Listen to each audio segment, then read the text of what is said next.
Hi there, this is your Back in the Groove Again coach with another segment of the MBTI. This time we're going to talk about the second or third preference pair. So here's a question for you. Do you like to put more weight on objective principles and impersonal facts? Or would you rather put weight on personal concerns and the people involved? So today we're talking about thinking and feeling. And if you chose the first one, that you put more weight on objective principles and impersonal facts, you're a thinker. You fall into the thinking preference. And if you've chosen that you put more weight on personal concerns and people involved, you're a feeler. You have a preference for feeling. So I'm going to talk more about these. Everyone uses both. Okay, we all use thinking for some decisions, and we all use feelings for other decisions. In fact, people can make a decision using his or her preference, then test a decision by using the other preference to see what might not have been taken into account. So this is a really good way.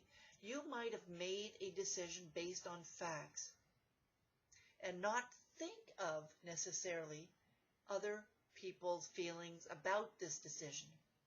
Or you might have made a decision based on what other people were telling you, but not really look at the facts.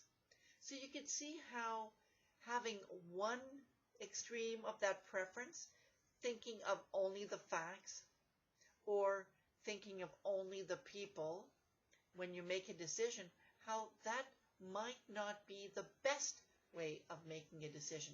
So the Myers-Briggs is all about your innate preference. So what you're born with, right? You're naturally inclined to prefer this type of preference.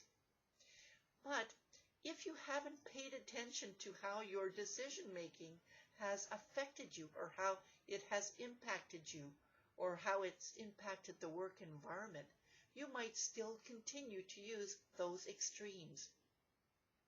I think emotional intelligence really plays into this, because if you're not aware, that's with emotional intelligence, if you're not aware of how your decisions have been affecting others,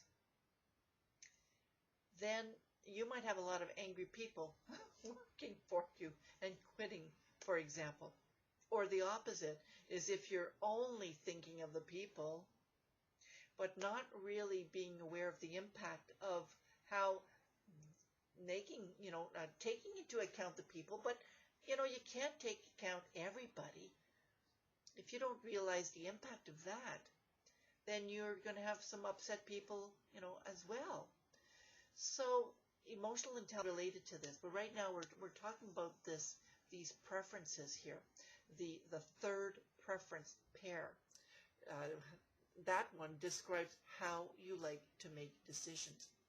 So the thinking, when they make decisions, they like to find the truth, they like to find the principles, regardless of the specific situation that's involved. And again, this is natural for them. They like to analyze the pros and cons and then be consistent and logical in deciding. They like to be impersonal, so they won't let personal wishes or other people's wishes influence them at all. And on the other hand, the feeling people, right, the feelers, believe that they can make the best decisions by weighing in what people care about and their point of views. So the point of views of people that are involved in that situation.